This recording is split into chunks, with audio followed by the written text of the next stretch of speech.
લાંબા સમય સુધી રાહ જોયા બાદ ગુજરાતમાં ફરી એકવાર મેઘરાજા પધાર્યા છે। છેલ્લા 24 કલાકમાં ગુજરાતના અનેક જિલ્લામાં સારો વરસાદ થયો છે। સૌથી વધુ વરસાદ વલસાડ જિલ્લામાં નોંધાયો છે, જ્યારે સૌરાષ્ટ્ર પંથકમાં પણ વરસાદી માહોલ જોવા મળી રહ્યો છે।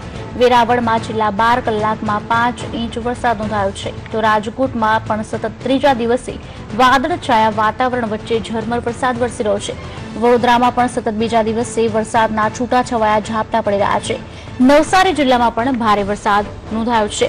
જો છેલ્લા કલાકમાં વિવિધ વિસ્તારના નોંધાયેલા વરસાદના આંકડા પર નજર કરીએ તો સૌથી વધુ વરસાદ વલસાડ જિલ્લામાં છે। વલસાડમાં 164 મિલીમીટર, કપરાડામાં 114, ઉમરગામમાં 102 મિલીમીટર વરસાદ નોંધાયો છે, જ્યારે જામજોધપુરમાં 158 મિલીમીટર, રાજકોટમાં 94, માણસામાં 84, નેત્રંગમાં 75, ધરમપુરમાં 76 અને જામકંડોરણામાં 66 મિલીમીટર વરસાદ નોંધાયો છે, તો હારીજમાં 67 મિલીમીટર, ભેસાણમાં 55 અને જૂનાગઢમાં 55 મિલીમીટર વરસાદ નોંધાયો છે।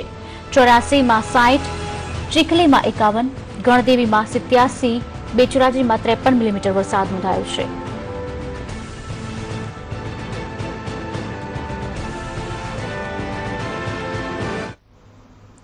સમગ્ર રાજ્યમાં વરસાદી માહોલ જોવા મળી રહ્યો છે। છેલ્લા 24 કલાકમાં 32 જિલ્લાના 171 તાલુકામાં વરસાદ વરસી ચૂક્યો છે। રાજ્યમાં સિઝનનો સરેરાશ વરસાદ 32.57% નોંધાયો છે, ત્યારે વલસાડમાં 164 મિલીમીટર વરસાદ નોંધાયો છે।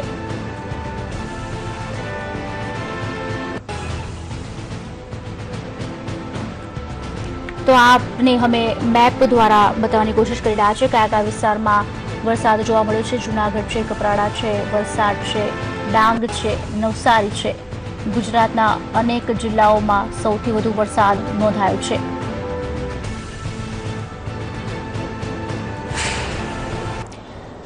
સરદાર સરોવર નર્મદા ડેમની જળ સપાટી 120.01 મીટરે પહોંચી ગઈ છે। હાલ ડેમ ઓવરફ્લોથી માત્ર 1.91 મીટર દૂર છે। નર્મદા ડેમ પર પાણીની આવક 59,321 ક્યુસેક થઈ છે।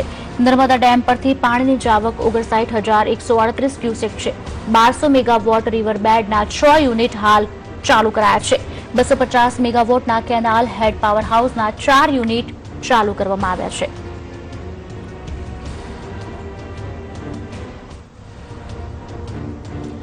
તો જે પ્રમાણે પાણીની નવા આવક થઈ રહી છે, ક્યાંક પાવર હાઉસના બેડ ચાલુ કરવામાં આવ્યા છે, દરવાજા પણ ખોલવામાં આવ્યા છે। 238 મેગાવોટના કેનાલના હેડ પાવર હાઉસના 4 યુનિટ ખોલવામાં આવ્યા છે।